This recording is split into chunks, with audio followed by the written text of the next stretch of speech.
আমরা দোয়ার মতো দোয়া করতে জানি না, কেমন করে দোয়া করতে হয় আমাদের জানা নাই, এজন্য দোয়াও কবুল হয় না। চিল্লা এখন ঠিক কিনা? কিন্তু আল্লাহ ওয়াদা দিয়েছেন, উজিবু দাওয়াতাদ দাঈ ইযা, আমার বান্দা দোয়া করলে আমি দোয়া কবুল করি, আমার বান্দা চাওয়া মাত্রই আমি কবুল করে নেই। সুবহানাল্লাহ পড়েন। যত দোয়া আপনি করেছেন সব কবুল, সব, অল অফ ইউর দোয়াজ আর অ্যাকসেপ্টেড, সব কবুল হয়েছে আল্লাহর কসম। অনেকে বলবে হুজুর এটা আবার কি কইলেন, এতক্ষণ তো ভালোই কইতেছিলেন, সব দোয়া আবার কবুল হয় কেমনে? আমি তো জীবনে কত কিছু চাইলাম, কত কিছু তো পাই নাই। আছে না এরকম? বনি ইসরাইলের 3 লোক সফরে বেরিয়েছে, মরুভূমির সফর, মাঝখানে তুফান, কই যাবে, কই বাঁচবে, দৌড়াদৌড়ি শুরু। দৌড়াতে দৌড়াতে এক পাহাড়ের গুহার ভেতরে আশ্রয় নিয়েছে। গুহা চিনেন তো? পাহাড়ের গুহা। আশ্রয় নেওয়ার সাথে সাথেই বৃষ্টির পানির ঝাপটায় পাহাড়ের উপর থেকে বিশাল এক পাথরখণ্ড এসে পাহাড়ের গুহার মুখটা বন্ধ করে দিয়েছে। বন্ধ, অন্ধকার। এরা পড়ছে বিপদে, হায় হায় বাঁচার জন্য ঢুকলাম, এখন দেই মরণ। ঢুকছিল কি জন্য? এখন মরণ। বিশাল পাথরের খণ্ড এসে গুহার রাস্তাটা বন্ধ করে দিয়েছে। 3 জন গায়ে যত শক্তি ছিল ধাক্কায়ও পাথর সরাইতে পারে না। হায় হায়, অক্সিজেন ভিতরে যা আছে আধা ঘন্টা শেষ হয়ে যাবে, কি করে বাঁচবো? বাঁচার উপায় নাই। চিল্লা ফাল্লা শুরু হয়ে গেল, কান্নাকাটি শুরু। একজন বলে, তোমাদের জীবনে কার কি ন্যাক আমল আছে, যেই ন্যাক আমলটা আল্লাহর ভয়ে করছিল ওইটার ওসিলা দিয়ে দোয়া করে দেখো কিছু হয় কিনা। সুবহানাল্লাহ কোন, এটাই উপায়। একজন হাঁটু গেড়ে চোখের পানি ছাড়া শুরু করছে, দোয়া শুরু করছে, আল্লাহ আল্লাহুম্মা কানাত লি আবাওয়ান শাইখান কাবীরা, আল্লাহ আমার বাবা মা ছিল বৃদ্ধ বৃদ্ধা, আমি পেশায় রাখাল, সারাদিন ছাগল চড়িয়ে রাত্রিবেলা দুধ আনতাম, সবার আগে আব্বা মারে দিতাম, এরপরে আমার ছেলে মেয়ে, এরপরে স্ত্রী। একদিন গভীর রাতে এসে দেখি আব্বা আম্মা ঘুমায়, দুধের বাটি নিয়ে আব্বা আম্মার মাথার সামনে দাঁড়িয়ে রইলাম। ছেলে মেয়েগুলো আব্বা এসে বলে, আব্বা দুধ দাও। আমি বললাম পরে, আগে আব্বা আম্মা খাবে তারপরে তোরা। ছেলে মেয়েগুলো কান্না জুড়ে দিল, আমি দেই নাই। ফজর পর্যন্ত দাঁড়িয়ে রইলাম। ফজরের আগ দিয়ে আব্বা আম্মা ঘুম থেকে উঠে দেখে তো আমার অবাক, কিরে বাবা দাঁড়িয়ে কেন? বললাম প্রতিদিন দুধ খেয়ে ঘুমাও, আজকে আগে আগে ঘুমিয়েছো, দুধ খাও নাই, তোমাদেরকে আগে দিব বলে দাঁড়িয়ে রইলাম। আল্লাহর ডেকে বলে, আল্লাহ ওই দিন সারা রাত দুধের বাটি নিয়ে মা বাবার শিওরে আমি দাঁড়িয়েছিলাম, ফজরের সময় আব্বা আম্মারে দুধ খাওয়ালাম, তারপরে ছেলে মেয়েদেরকে দিয়েছিলাম, তারপরে স্ত্রীর মুখে দিয়েছিলাম। ও মাবুদ, ওই দিনের এই কাজটা আমি দুনিয়ার কাউরে খুশি করার জন্য করি নাই, শুধুমাত্র তোমার খুশি ছাড়া। ওই রাতের ইবাদত যদি তোমার দরবারে ভালো লেগে থাকে, ফাফাররিজ আন্না মা নাহনু ফি, আজকের বিপদের দিনে কেউ বাঁচানোর নাই, তুমি আমাদের বাঁচাও। ফানফাজারাত, মুহূর্তের মধ্যে 1/3 বিশাল পাথর খণ্ডটা 1/3 ডান দিকে সরে যায়, এক পাশে সরে যায়। সামান্য আলো বাতাস ঢুকতে আরম্ভ করলো। এখন বাতাস ঢুকে, এখন বেঁচে থাকতে পারবে এই নিশ্চয়তা হয়েছে। সুবহানাল্লাহ কোন। এবার সে বলল, ভাই তোর কি আমল আছে বল। দ্বিতীয় জন হাঁটু গেড়ে আবার চোখের পানি ছেড়ে আল্লাহরে ডেকে বলে, মাবুদ আমার এক চাচাতো বোন ছিল, কানাতলি ইবনাতু আম জামিলা ওয়া কুনতু উহিব্বুহা কাআশাদ্দি মা ইউহিব্বুর রিজাল আন-নিসা। আল্লাহ সুন্দরী, অনন্যা, অপসরী, প্রিয়ংবদা, অনুসুয়া, গুণবতী, রূপবতী আমার এক চাচাতো বোন ছিল, তার প্রেমে আমি ছিলাম পাগল পাড়া, কিন্তু সে তো আমার ডাকে সাড়া দেয় না। অনেক চেষ্টা করলাম তারে পাওয়ার জন্য। চাচাতো বোন আমারে বলে, 100 স্বর্ণ মুদ্রা যেদিন দিতে পারবা ওই দিন আমারে পাবা। এবার আমি স্বর্ণ মুদ্রা কালেকশনের কাজে লেগে গেলাম। বছরের পর বছর চেষ্টা করে 100 স্বর্ণ মুদ্রা যেদিন পেলাম ওই দিন চাচাতো বোনের কাছে গেলাম, যে তার হাতে স্বর্ণ মুদ্রা দিলাম, বললাম চলো এবার আমরা অপকর্ম করি। স্বর্ণ মুদ্রা পেয়ে সেও খুশি, আমিও খুশি। সে পাইছে স্বর্ণ, আমি পাইছি তারে। গোপন একটা রুমের ভেতরে ঢুকলাম, দুজনে জামা কাপড় খুলে ফেললাম, নেকেড হয়ে পাপ কাজ শুরু করব।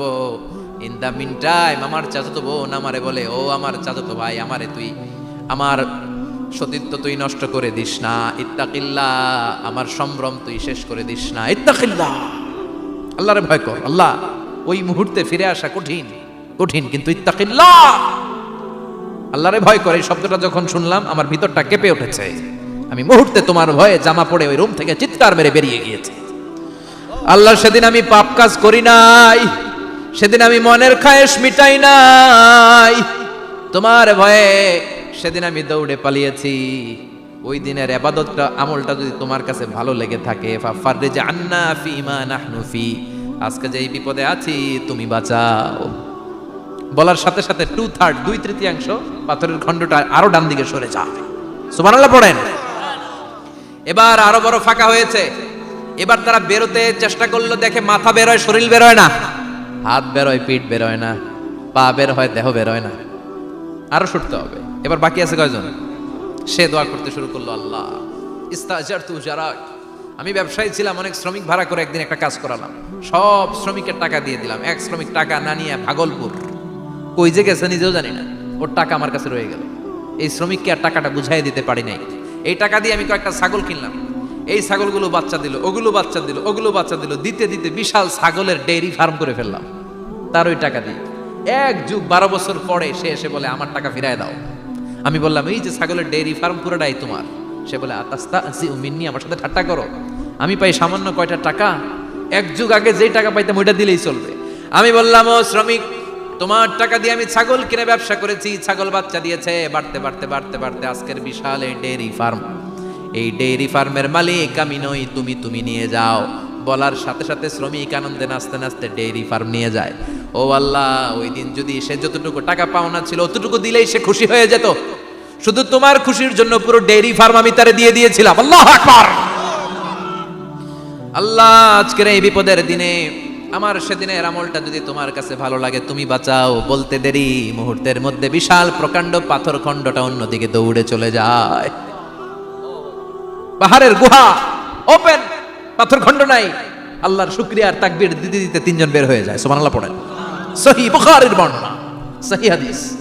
নিজের এমন কোন নেক আমল যদি থাকে যে আমলটা শুধু আল্লাহর জন্য করেছিলাম, ওই নেক আমলের ওসিলা দিয়ে দোয়া করলে দোয়া কবুল করবে কে? করতে রাজি আছেন তো? প্রতিদিন শতবার তাওবা ইস্তেগফার করতে রাজি আছেন? আল্লাহর জিকির করতে রাজি আছেন তো? আর বেশি বেশি দোয়া করতে রাজি আছেন? আর তাসবিহ শেষ হলে দোয়া করেন, সমস্যা নাই। দোয়া করতে হবে কার কাছে? বিশ্বনবী বললেন না, দোয়া মুখল ইবাদা, দোয়া হলো ইবাদতের নির্যাস, যার দোয়া নাই ওর কিচ্ছু নাই। দোয়া করেন নাই তো নামাজে কাজ হবে না, দোয়া করেন নাই রোজায় কাজ হবে না। কথা কোন? আর দোয়া মুখল ইবাদা, দোয়া হচ্ছে ইবাদতের নির্যাস। আবার তিরমিজির বর্ণনায় বললেন আর দোয়া হুয়াল ইবাদা, দোয়াটাই নাকি ইবাদত, দোয়াটা ইটসেলফ এটাই ইবাদত। নামাজ যেমনি ইবাদত, রোজা যেমনি ইবাদত, হাত তুলে যে দোয়া করলেন এইটাও ইবাদত। সুবহানাল্লাহ পড়েন। এটা মুমিনের ওয়েপন, সিলাহুল মুমিন। সাপ্লিকেশন, দোয়ার ইংরেজিতে বলে সাপ্লিকেশন। সাপ্লিকেশন is the weapon of believers. এটা বিশ্বাসীদের অস্ত্র। সবকিছুর কারামতি যেখানে শেষ, দোয়ার কারামতি ওইখানে। এরকম অনেক শুনবেন ক্যান্সারে আক্রান্ত, দুরারোগ্য ব্যাধি, বাংলাদেশের চিকিৎসা শেষ, ইন্ডিয়া গেছে, কয় বাঁচবো 3 মাস। কয় মাস? এরপরে 7 বছর বাইসা ছিল। কেমনে বাঁচলো? কেমনে? দোয়া। দোয়ার পাওয়ার আছে না নাই? তবে দোয়াটা দোয়ার মতো হতে হবে। সিনসিয়ার দোয়া ইজ লাইক এ মিসাইল। একনিষ্ঠ দোয়া এটা মিসাইলের মতো। মিসাইল হামলা করলে ইঞ্চি ইঞ্চি যেখানে মিসাইল বোমাটা পড়ার কথা ঠিক ওখানে পড়বে।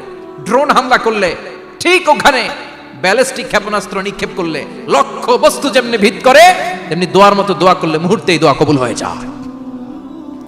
আমরা দোয়ার মতো দোয়া করতে জানি না, কেমন করে দোয়া করতে হয় আমাদের জানা নাই, এজন্য দোয়াও কবুল হয় না। চিল্লায় এখন ঠিক কিনা? কিন্তু আল্লাহ ওয়াদা দিয়েছেন, উজিবু দাওয়াতাদ দাঈ ইযা, আমার বান্দা দোয়া করলে আমি দোয়া কবুল করি, আমার বান্দা চাওয়া মাত্রই আমি কবুল করে নেই। সুবহানাল্লাহ পড়েন। যত দোয়া আপনি করেছেন সব কবুল, সব, অল অফ ইউর দোয়াজ আর অ্যাকসেপ্টেড, সব কবুল হয়েছে আল্লাহর কসম। অনেকে বলবে হুজুর এটা আবার কি কইলেন, এতক্ষণ তো ভালোই কইতেছিলেন, সব দোয়া আবার কবুল হয় কেমনে? আমি তো জীবনে কত কিছু চাইলাম, কত কিছু তো পাই নাই। আছেন এরকম অনেকে, অনেক পেরেশান, আফসোস করে হুজুর চাইলাম আল্লাহ দিল না। 4টা মাইয়া, এবার কাবা ধইরা চাই আইছি পোলার কথা, এটাও হইছে মাইয়া। আছে না নাই? 5টা ছেলে হইছে, মেয়ের জন্য বুকটা হাহাকার।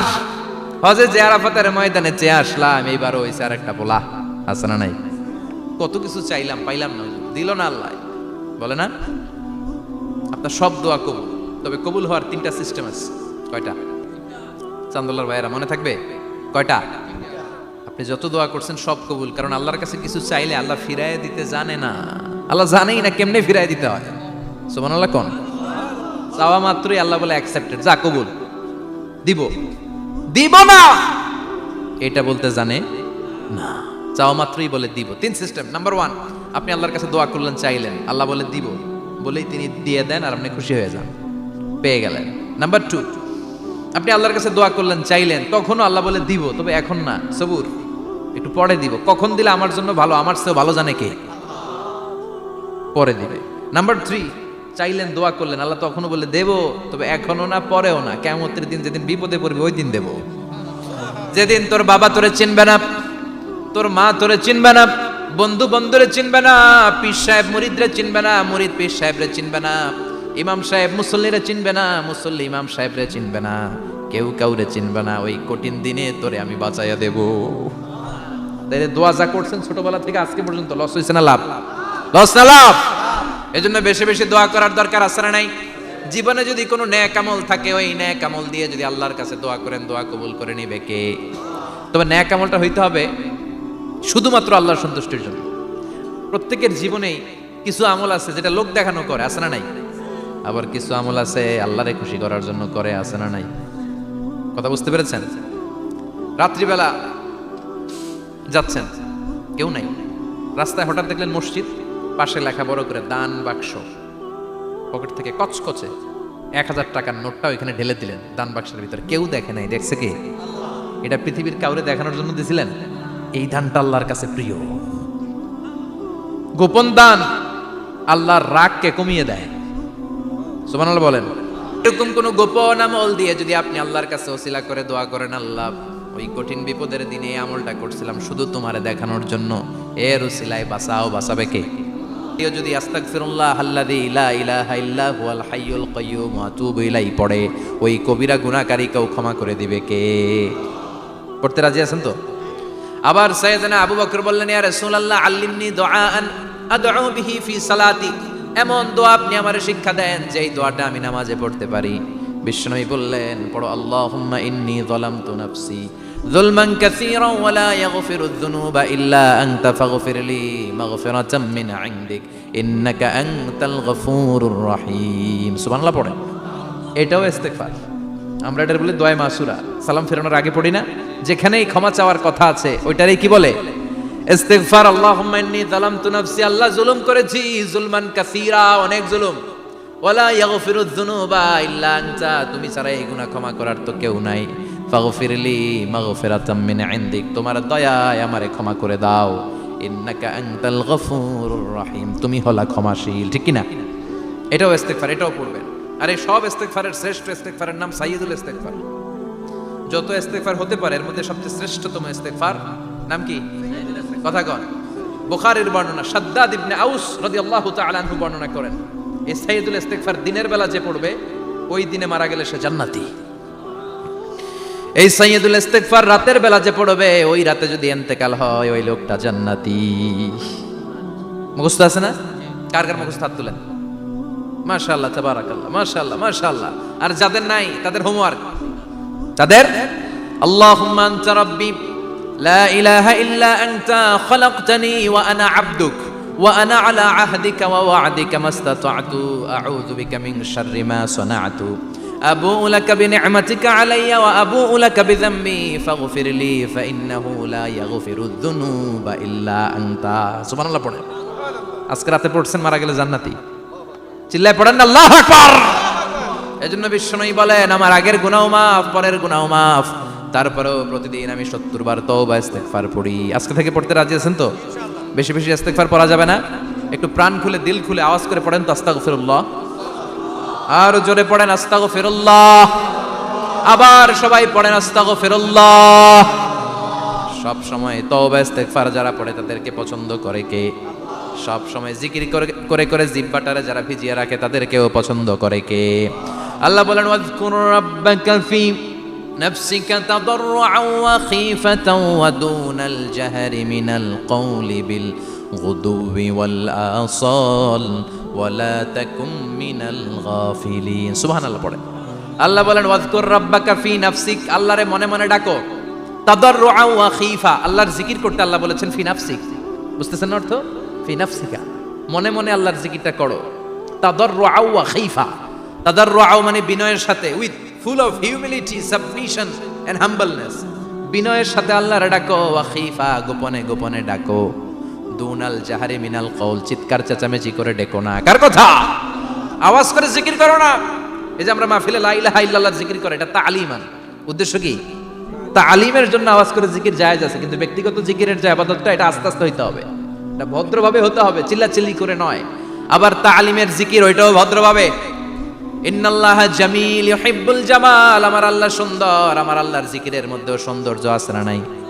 কিন্তু এদেশে জিকিরের ভেতরে লাফালাফি আছে না নাই? বেশি না কম? কি বসেন বসেন, হ্যাঁ বসে যান, তো অনেক ধরনের আছে জিকির। হ্যাঁ বসেন বসেন, বসে যান। হ্যাঁ হাইবার আলী, এটা কি আবার জালালি? তো এই যে ইন্নাল্লাহা জামিল ইউহিব্বুল জামাল, আমার আল্লাহ সুন্দর, আমার আল্লাহর জিকিরের মধ্যেও সৌন্দর্য আছে না নাই? তালিমের উদ্দেশ্যে সবাই মিলে জিকির করা যায়, কিন্তু চিল্লাফাল্লা করা যাবে না, লাফালাফি করা যাবে না, মাথা ডানে বায়ে ঝোলানো যাবে না, ঠিক কি না? সে তো লাফালাফির জিকির আছে না নাই? লাফাইতে লাফাইতে, হ্যাঁ গাছের আগায় বাঁশের আগায়। আবার যিনি জিকির পরিচালনা করে ওনার কান্দে যায় ওঠে, আছে না নাই? বিশ্বনবী সাহাবাদের নিয়ে জিকির করছেন, সাহাবারা লাফাতে লাফাতে খেজুর গাছের আগায়, হাদিসে আছে না এটা? বিশ্বনবী সাহাবাদেরকে নিয়ে জিকির করছেন, লাফাতে লাফাতে আবু বকর বিশ্বনবীর কান্দের উপরে, আছে হাদিসে আছে। এটা জিকির নয়। কি সুন্দর দেখেন, ইসলাম বোঝা কত সহজ। ওয়াযকুর রাব্বাকা ফি নাফসিকা তাদাররুআ ওয়া খাইফা, গোপনে জিকির করো, ভদ্রতার সাথে বিনয়ের সাথে জিকির করো। ওয়ালা তাকুম মিনাল গাফিলিন দুনাল জাহরি মিনাল কওল, চিৎকার চেঁচামেচি করে জিকির করো না। যারা চিকফাল দিয়ে হই হই হই হই করে, আছে না? হই হই হই হই হই হইয়ের ভিতরে আল্লাহর নাম আছে। হ্যাঁ এই যে হুই হাই হুই হাই, এই স্টাইলের যে জিকির, এটার ভিতরে আমার আল্লাহর নাম আছে? আল্লাহর নাম যদি না থাকে ওইটা জিকির হবে? কথা বলেন। বিষ্ণু বললেন খবরদার, চিৎকার চেঁচামেচি করে লাফালাফি করে যারা জিকির করে এরা মনে করে আল্লাহ কানে শুনে না। কথা বলেন। আপনি গোপনেও আল্লাহর ডাকলে আপনার ডাকে সাড়া দিবে কে? এজন্য রাব্বুল আলামিন বলেন ফাযকুরুনি আযকুরকুম ওয়াশকুরুলি ওয়ালা তাকফুরুন। বান্দা আমার জিকির তোমরা করো, আমিও তোমাদের জিকির করব, ঠিক কি না? আমরা যদি আল্লাহর জিকির করি, আমাদের জিকির করে কে? সুবহানাল্লাহ কইবেন না? আমরা আল্লাহর জিকির করে, আল্লাহ নাকি আমাদের জিকির করে, জানো তো না কথা এটা? আবার হাদিসে কুদসিতে আল্লাহ বলেন ফাইন যাকারানি ফি নাফসি যাকারতুহু ফি নাফসি, আমার বান্দা যদি একা একা আমার জিকির করে, আমি আমার বান্দারে একা একা স্মরণ করি। ওয়া ইন যাকারানি ফি মালাইন যাকারতুহু ফি মালাইন খায়রিম মিনহু, এরকম মহা সম্মেলন করে যদি কেউ আমি আল্লাহর জিকির করে, আমি এর চেয়েও বড় মহা সম্মেলন ফেরেশতাদেরকে নিয়ে করে আমার বান্দারে স্মরণ করি। ওয়া ইন তাকাররাবা ইলাইয়া শিবরান তাকাররাবতু ইলাইহি যিরাআন, আমার বান্দা যদি আমার দিকে এক বিঘত আসতে চায়, আমি আমার বান্দার দিকে এক হাত এগিয়ে যাই। আমার বান্দা যদি আমার দিকে এক হাত আসতে চায়, আমি আমার বান্দার দিকে দুই হাত যাই। ওয়া ইন আতানি ইয়ামশি আতাইতুহু হারওয়ালা, আমার বান্দা যদি আমার দিকে হেঁটে হেঁটে আসতে চায়, আমি আমার বান্দার দিকে দৌড়ে দৌড়ে যাই। সুবহানাল্লাহ পড়ে। এজন্য বিশ্বনবী বলেন লা ইয়াজালু লিসানুকা রাতবাম মিন যিকরিল্লাহ, আল্লাহর জিকির দিয়ে জিহ্বাটারে ভিজিয়ে রাখবা। কার কথা? চিল্লায় বলেন কার কথা? সবসময় আল্লাহর জিকির করতে রাজি আছেন তো? সবচেয়ে শ্রেষ্ঠ জিকির বিশ্বনবী বললেন আফদালুজ যিকরি লা ইলাহা লা ইলাহা লা ইলাহা ইল্লাল্লাহু মুহাম্মাদুর রাসূলুল্লাহ সাল্লাল্লাহু, সবচাইতে শ্রেষ্ঠ জিকির লা ইলাহা। এর চেয়ে শ্রেষ্ঠ জিকির আছে? কথা বলেন। বিশ্বনবী বললেন মান ক্বালা লা ইলাহা ইল্লাল্লাহ সিদকান মিন কলবিহি, একনিষ্ঠতার সাথে অন্তর থেকে কেউ যদি জীবনে একবার বলে লা ইলাহা ইল্লাল্লাহ দাখালাল জান্নাহ, তার যদি পাপ থাকে, অন্যায় থাকে, ওই পাপ আর অন্যায়ের শাস্তিগুলার পরে কোনো না কোনো দিন আমার ওই বান্দা জান্নাতে ঢুকবে। একবার যদি খালিসান মিন কলবিহি সে পড়ে লা ইলাহা ইল্লাল্লাহ, তার জন্য জান্নাতকে অবধারিত করে দিয়েছে কে?